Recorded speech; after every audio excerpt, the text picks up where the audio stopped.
Hey kids, howdy, and welcome once again to Conscious Embodiment, Astrology and Dreams with Dr. Michael Lennox. That's me.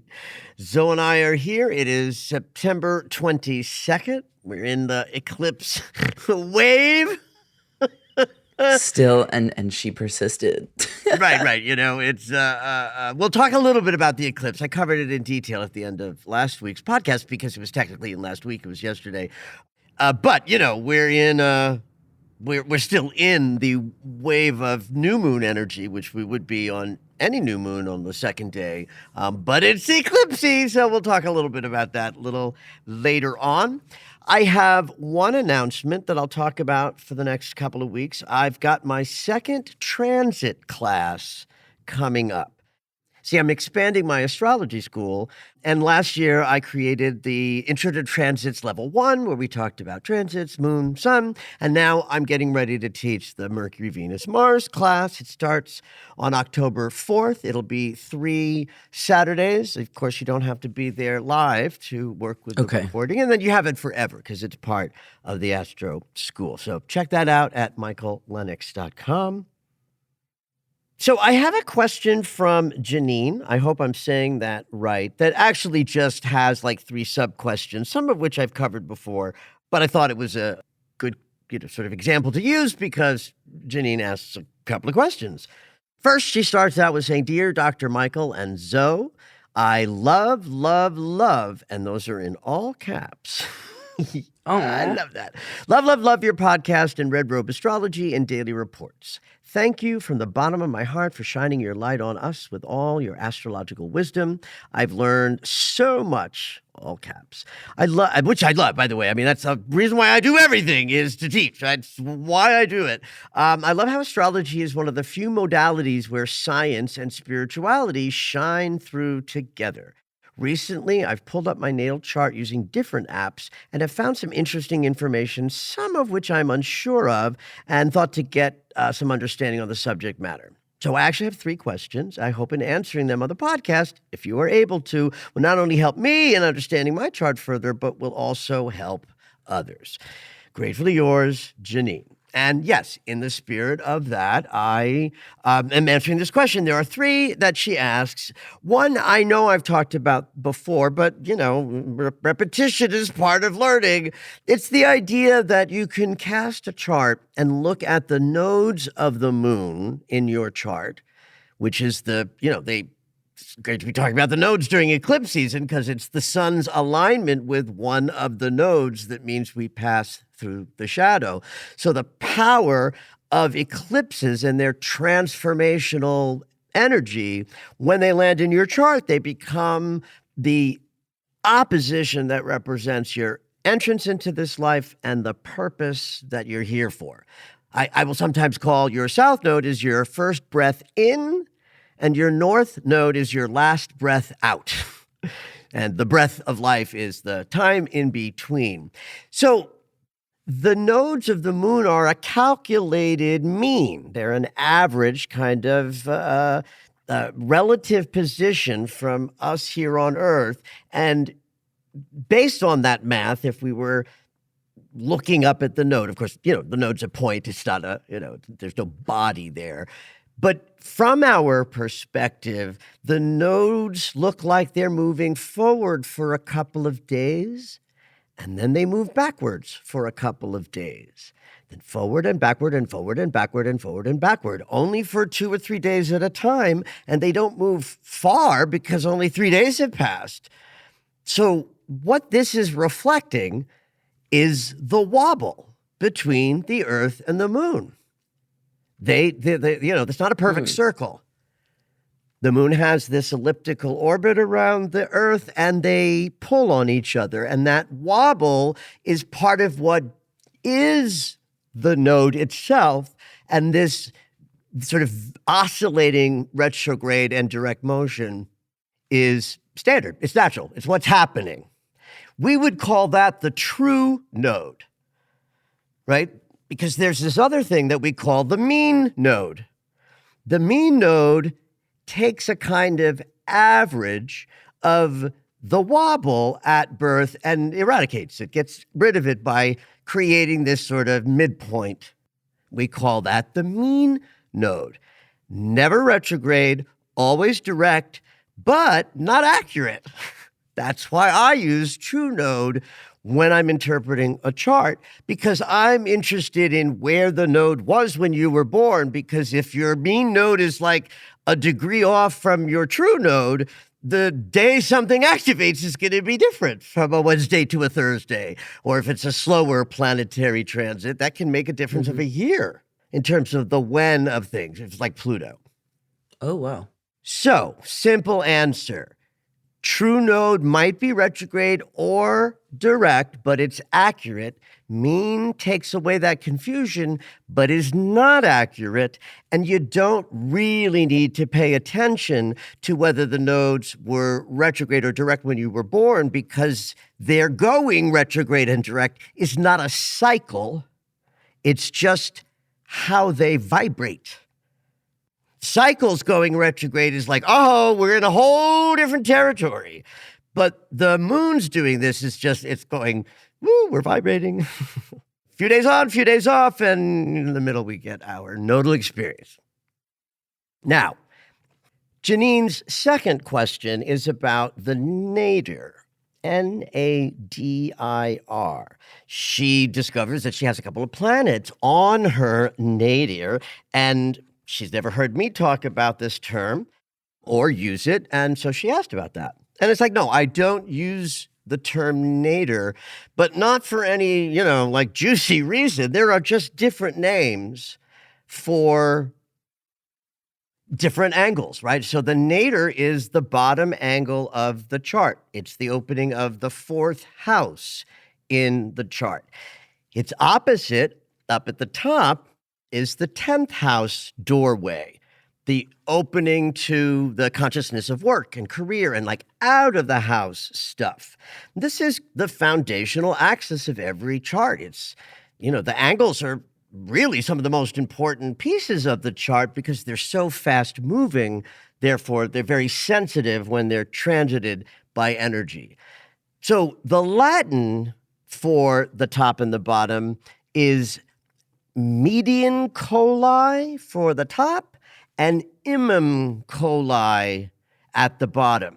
I haven't heard you say these words in a while, but these are ringing a bell for me. Right. Well, I use the term midheaven to describe the median coli because built into the word is already an understanding of what the point represents, right? So midheaven, high, above. And so people then will readily understand that the top of the chart, the midheaven, is about your outer experience.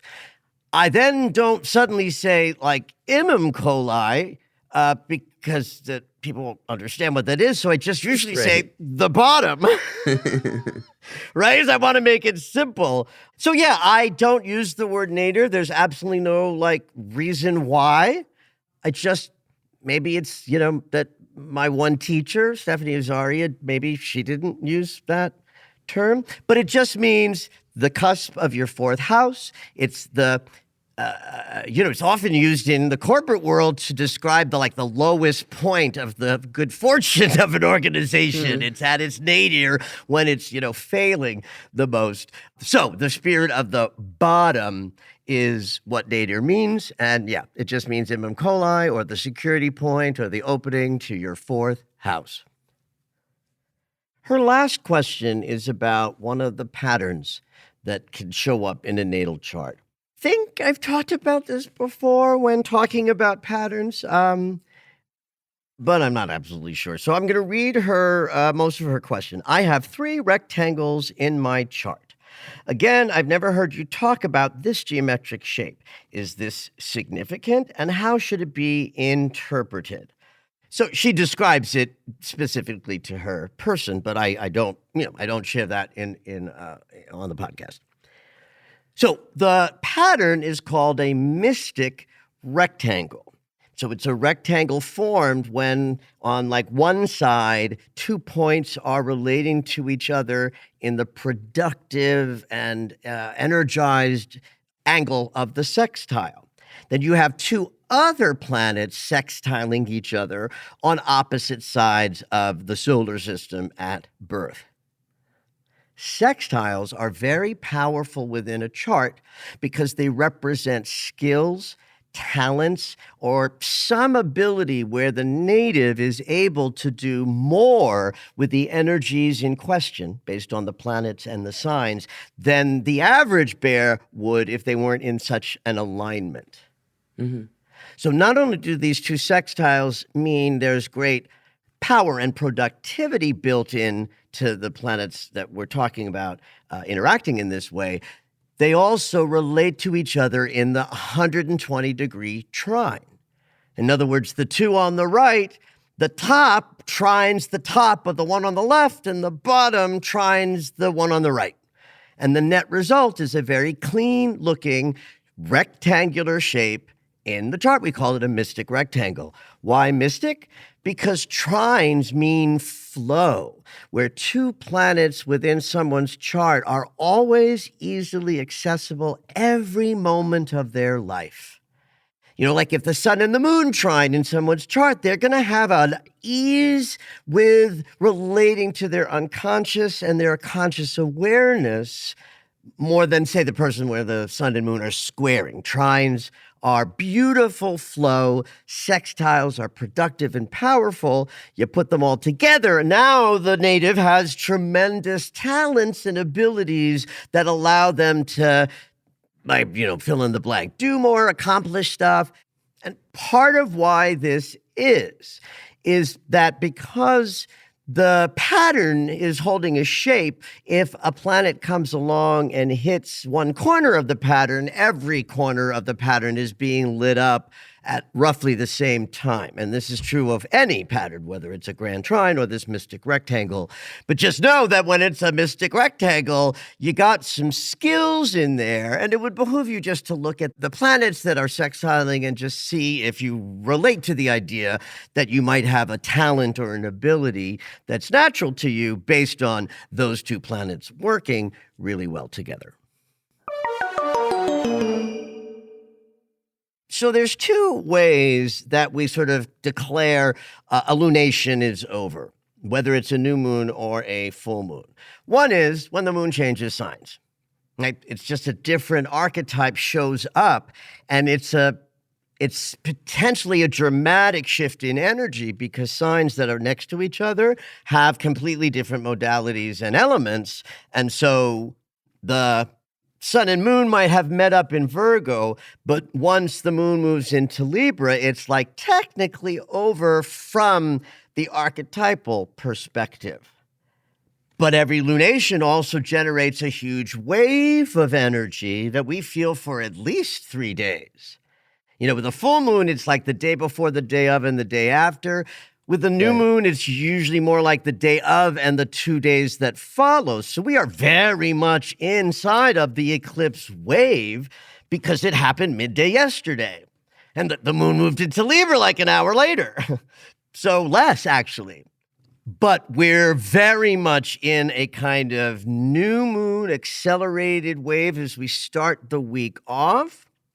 And while that energy is sort of pushing us in that new moon eclipsey kind of way, we're also moving through some changes because today is the autumnal equinox, right? Wow. That means, right. So everything changed between yesterday's eclipse because the moon changed signs 45 minutes later, and this morning at 11:20 a.m. Pacific, about 24 hours after yesterday's eclipse, the moon moves into Libra, creating days and nights of equal length, and then one of the most important marker moments of our entire solar year.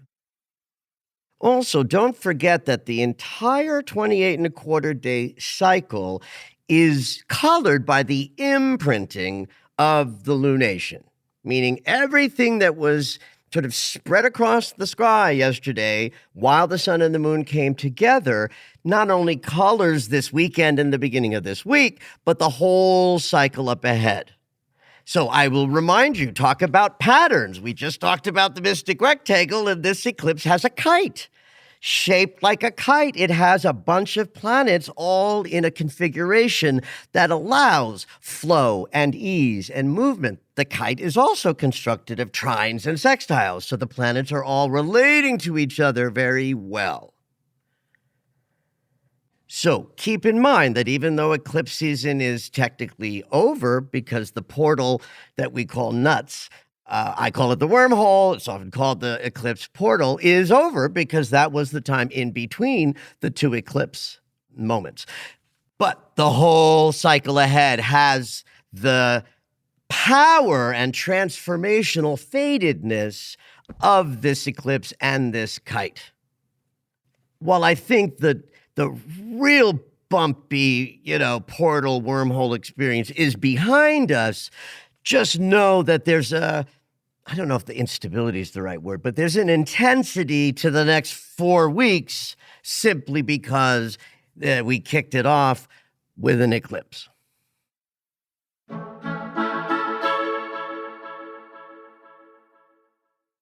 So as I said, we are in a huge change today. Exactly at 11:20 a.m. Pacific time, the sun moved out of Virgo and into Libra, and that signals this moment up in the cosmos when the relative relationship between the Earth and the sun is such that days and nights are of equal length. We are in the kind of wrap-up energy. The equinox on the other side of the solar year is the vernal equinox, the first day of astrological New Year. So we're at the half point of that, where days and nights of equal length mean we're in a place of balance and harmony, but then we're going to be moving towards the dark, towards the shadow, towards the, what will ultimately be the winter solstice. Now, remember that the Western astrology signs were generated relating to the sun, sunlight, seasonality, what we did when, right? So we've just finished the height of summer with Leo, where we're kind of in the celebration of all the joy that we get to experience here, where the sun is our God, whether we still look at the sun in that same way, because we really don't, but all early cultures did, right? And so our God, the sun, is signaling to us we're at a balance point. So the consideration of the ritual or ceremony you might do to honor this equinox would be to recognize wholeness and completeness and balance. For me, it's always a mandala. Certainly at the spring equinox, it's a mandala. This one, you could do a mandala, but I would want you to include in it not the sense of we're moving towards most light and ascending, but we're actually moving darker, downward, into places where fear comes up because the sun seems to go away and nights get really long.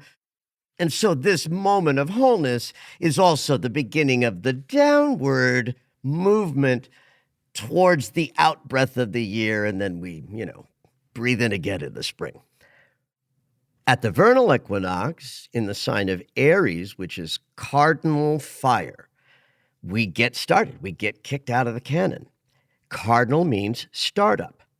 Fire is undeniable energetic Fire. movement, right? And fire is like something's happening and it's big. And you put the two together and you have this sense of balance and wholeness, but focused on us as individuals. The I am starts up in the spring equinox, and the we are starts up in the autumnal one.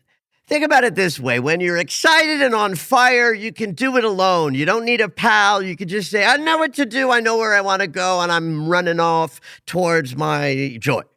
Mm-hmm. That's a very Aries consciousness.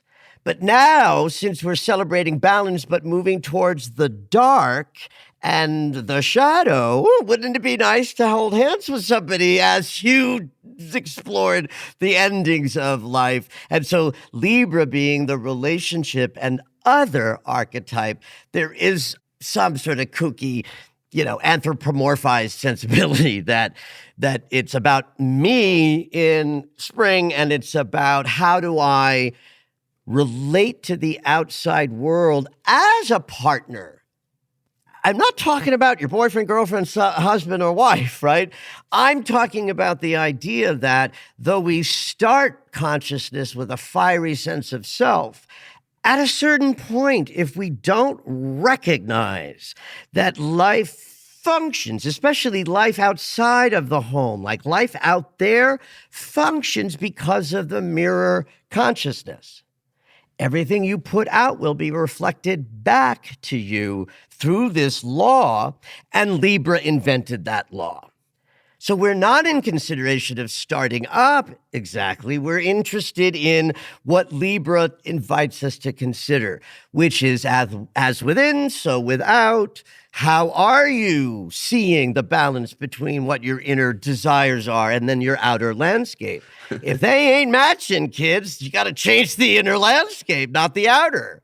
Libra's where we realize that if we put on an outfit, look in the mirror, and we don't like what it looks like, we don't take the iron out and shove it all over the mirror. I've only used that analogy 7,000 times. It's so apt. So, celebrate harmony and balance in some way. Remember that these pillars of the solar year were the first way we got connected with the dynamic movement of the earth, moon, and sun, such that we could create civilizations and seasonality. I honor them because my relationship to God, I use that word because I like that word, and spirituality is much more about energy.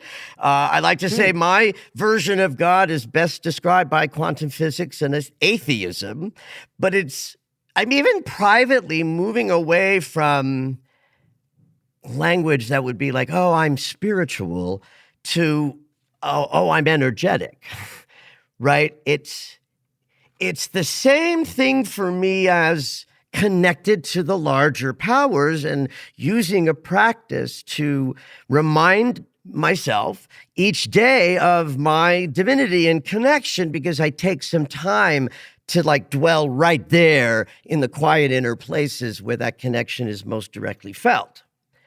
That to me is living a spiritual life, but I'm at a place where the way energy is moving through me these days has just been so elevated, especially since my body got a little challenged 2 years ago with chronic illness. It's like the more time that passes with my body challenged, the more outrageous my experience of the energy that I connect with is in my practice.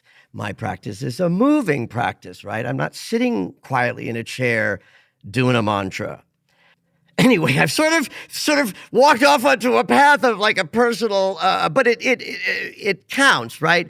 The idea is that whether you call it spiritual or energetic or higher power or anything, Libra is where we start that journey off. The bottom of the chart's about our personal experience, and once we get to the top, it's about our experience out in the world. And the first thing we have to learn is that everything you see out there is a reflection of everything you see in here. And if you want to make a change, you've never been in a better time at this autumnal equinox, because we're in a new moon that's an eclipse. And in a minute, I'm going to tell you about what Mars and Pluto are doing, and that's going to make this week wild with change.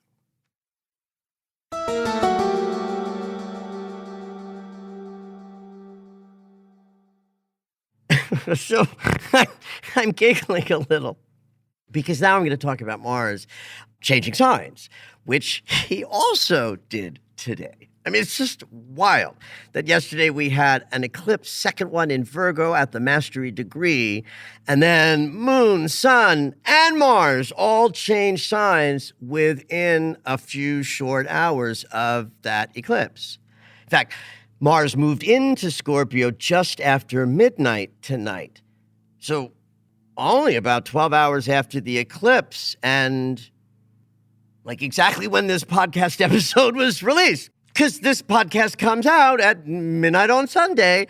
That's exactly when Mars is changing signs.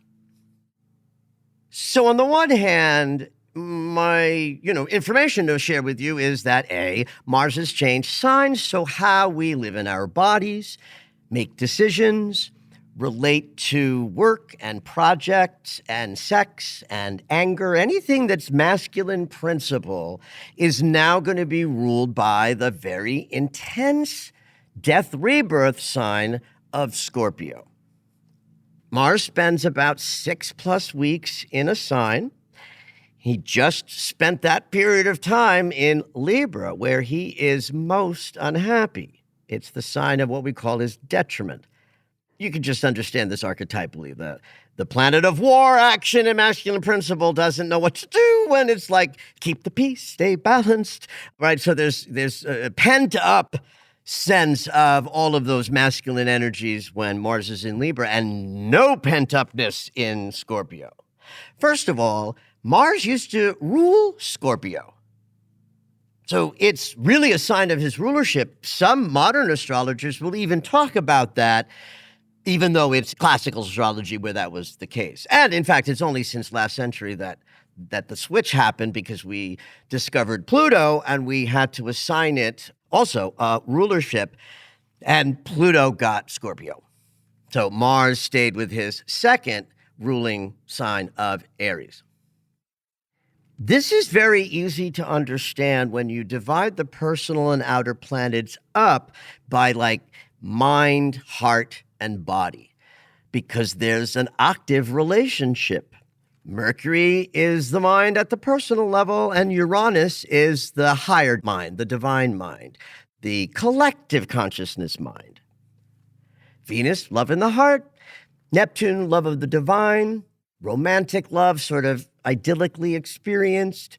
And when Venus and Neptune are engaging with each other in positive geometry, I usually quote Lin-Manuel Miranda and go, this is the love is love is love is love transit. And with the body, it's Mars and Pluto, which makes total sense to me. Pluto reigns over death. Body is the part of us that actually goes away when we die. We leave it behind to decompose and join the rest of the stuff.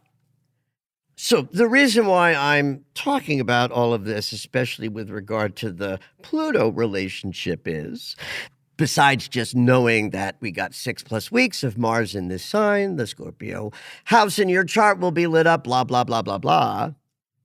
But the real reason we're talking about Mars moving into Scorpio is that on Wednesday, Mars in Scorpio will be squaring Daddy Pluto in early Aquarius.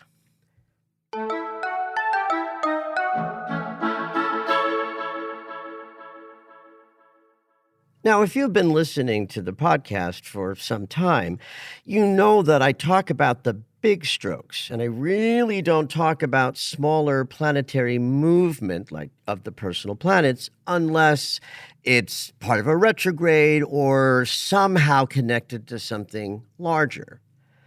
So in past Mars-Pluto squares, I don't know that I would have brought it up. I can check. I could research that.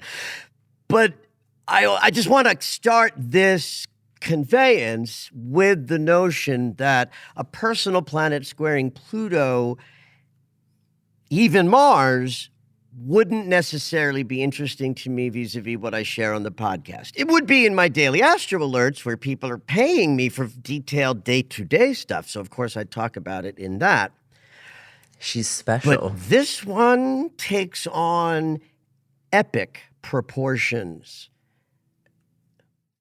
Very. And of course, I always have to pull back the hyperbole. I have to say to people, hey, kids, for this next segment, pretend I'm not dramatic and grandiose and hyperbolic in my language, because the boy who cried wolf wants you to know that this week is going to be, now I don't know what to say. I don't want to say rough, because though it might be rough, I don't want to inspire that. Transformational for surezies, conflictual, problematic, like things will be activated this week, both collectively and personally. So let's sort of break it down. So on Wednesday, the 24th, in the wee hours of the morning, Pacific time, 4:56 a.m., not only is that the exact moment of the square between Mars and Pluto, the moon will be exactly at the degree and minute at the moment of the square. Now, to me, that's fucking crazy. Okay. That's like a gift from the gods to Michael's delight for precision. So, Mars and Pluto in a square will absolutely reflect breakdowns, big conflicts. You know, it's a conflict planet in conflict signs. And Scorpio is the sign of death and rebirth. So if Mars in Scorpio is going to generate and reflect really difficult experiences by bumping up against Pluto, then we're closer to a literal death than a metaphorical death in terms of the changes that Pluto and Mars and Pluto may reflect this week. Meaning, like, if you were meant to, like, trip on the stairs that day, so under this influence, you're it's going to take you down. Right? You getting that? That's what I'm trying to convey? Yeah. Yeah, because it's precise. That is the power of precision.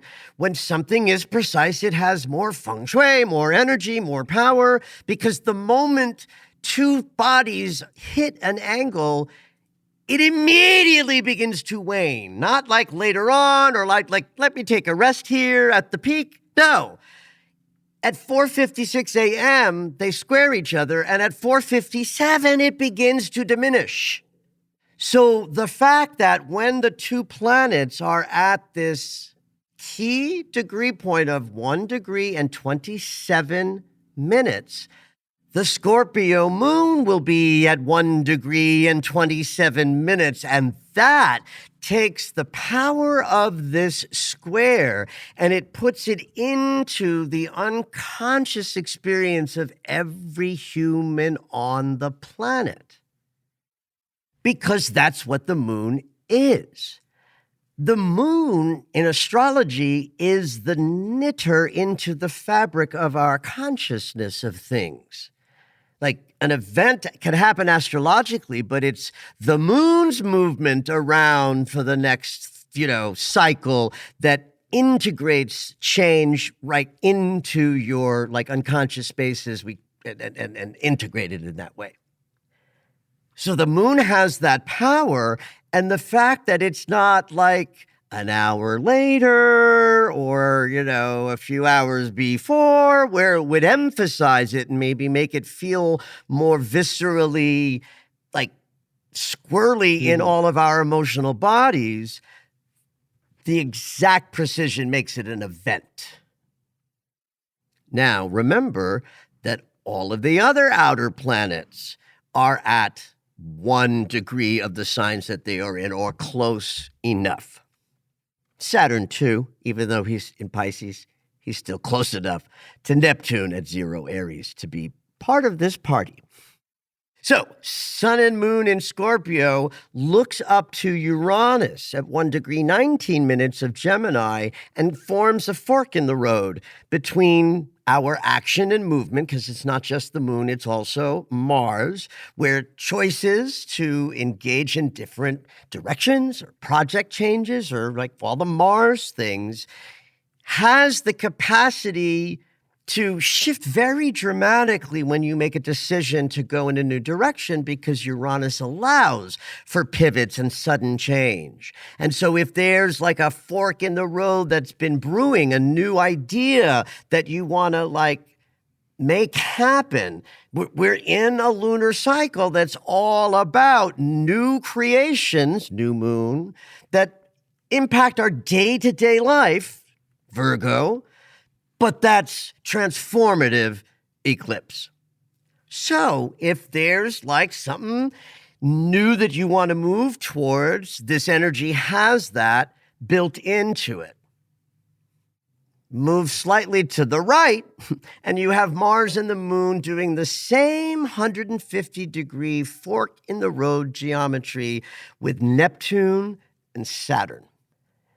So the double message there is, in order to move where we want to go, there might be an adjustment based on what you've been learning lately, right? Saturn, the teacher, is part of the exit you take, right? So if you're driving down the freeway and it's like there are 4 or 5 exits, the exit you take counts.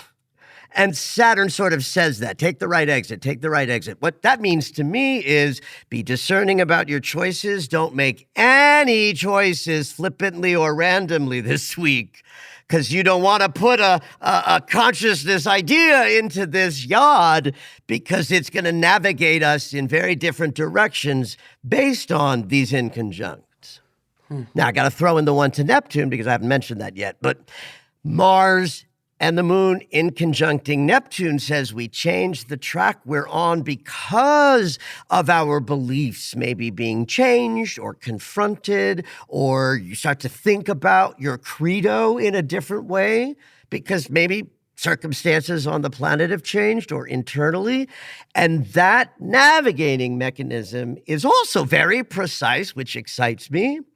And it says that even if there's a clap of thunder in the middle of this week, in the outer landscape and the politics of the world at war, or in your own experience personally, this is a moment of big change. I would even add big and inevitable change. Right? Please don't get scared by my language, kids. Nothing's going to happen in your life that isn't in the natural, occurrence of where you already are. Sometimes people hear me say big and explosive, and, your fantasy will take you to like, oh my God, what awful thing is going to happen?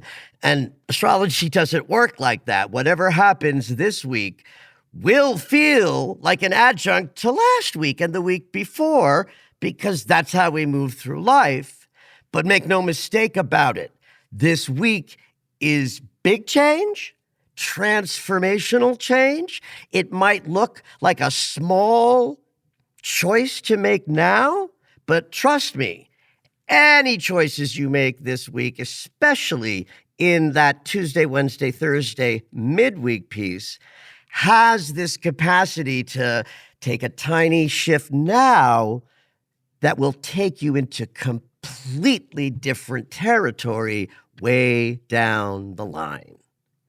Have at it. Did you know that Michael has a daily astro alert? If you enjoy hearing the weekly astrology, you might like knowing more about each day. When you subscribe for the daily astro alerts, you'll get an in-depth explanation of the day's astrology sent right to your email. Subscriptions are only $10 a month, or you can purchase the yearly subscription at the reduced price of $100. To subscribe, head over to michaellennox.com.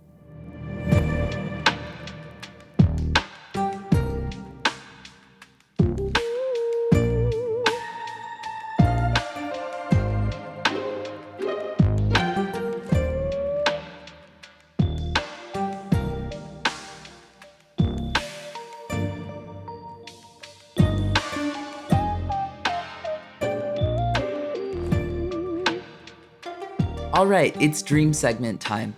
Every week, Dr. Michael will interpret dreams that are sent in via email or take a live caller. If you would like your dream interpreted on the podcast, you can go ahead and email us at dreams@michaellennox.com. Hopefully your dream will make it onto the show.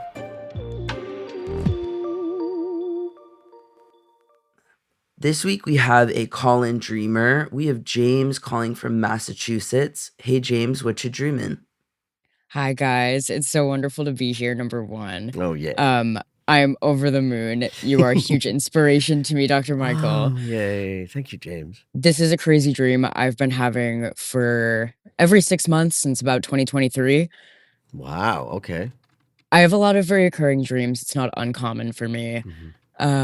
This one specifically starts with the beginning of a party where I'm with my ex-girlfriend and everything feels vaguely unfamiliar, but not in a dreamlike way. More in the way, like, when you go to a family meeting or like a family reunion, you're like, I should know these people, but I don't. Yeah, that kind what of a feeling, clever little you image. know? Yes. Right. Yeah. And so it feels that way with everyone that's there. And I'm like, I need to get ready for this party. And I'm all worried about it. So I go to take a shower so I can get ready for this party. And I leave the bathroom and my clothes are gone. And so I'm, looking around. I meet this person who's supposed to be my ex-girlfriend's brother. I've never met this person before. I don't recognize them. I'm like, okay, sure. Did you distrust their identity?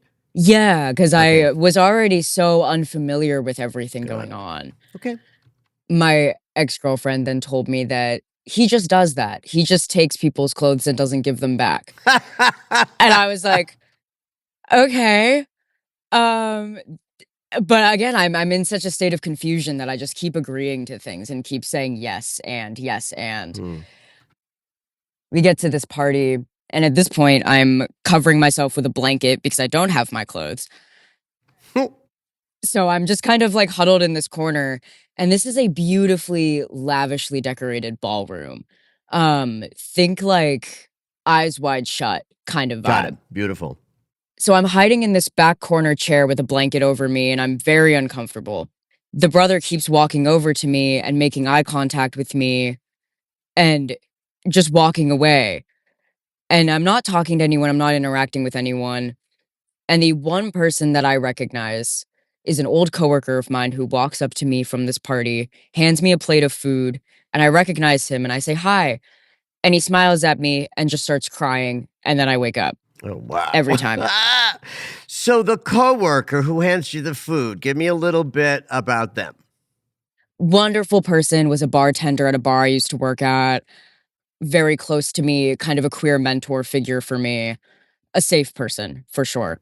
And would this be somebody, you mentioned queer, is it so? And if they're mentoring, I'm guessing that they are in the world fully in their queer identity. Yes. No holding back. Absolutely. So where are you in that journey of like meeting the world in your full sense of identity? Just based on the fact that it's a journey for all of us, but for us queer people, it's a little harder in some ways. And you're at a young age, I assume. So tell me about that a little before we dive into the dream. It's difficult. I have a lot of back and forth with my family and things like that.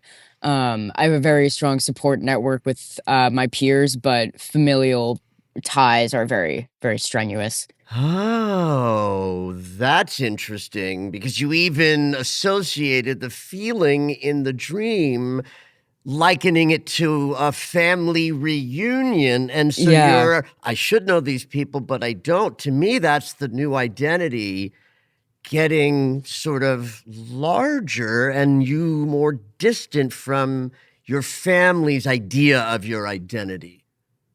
Yeah, I like that. Okay, so let's go back to the top and sort of navigate through.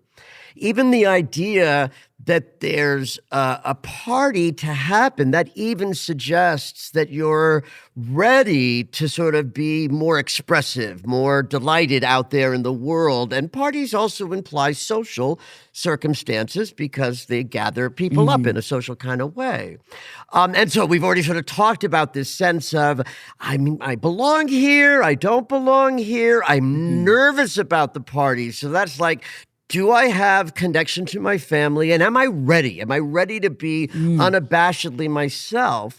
So it's fascinating that you go into the room that holds the symbolic meaning of being absolutely with your naked, vulnerable, shameful self, seeing every bit, including my favorite topic, poopy smell. It's Yeah. not really my favorite topic. I just like saying poopy smell, thinking that people are, think it's funny. So you go into the place of individuation, and there's this figure that says, yeah, you can't go back to any old idea of who you are and how you've been presenting. How does this issue for yourself personally relate to the ex-girlfriend and the relationship that is no longer together?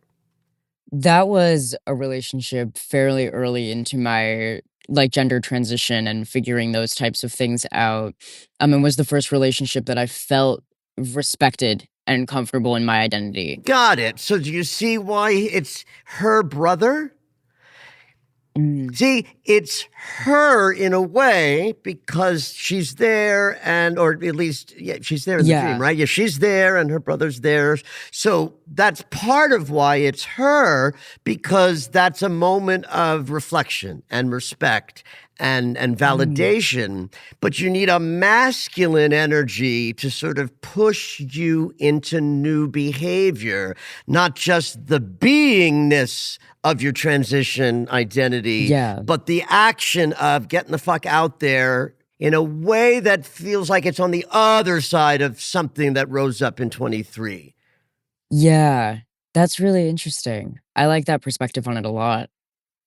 So I think it's also interesting that though there's this distrust of the boyfriend, the girlfriend's brother, there's a sense of you're given the information that that's what that energy does.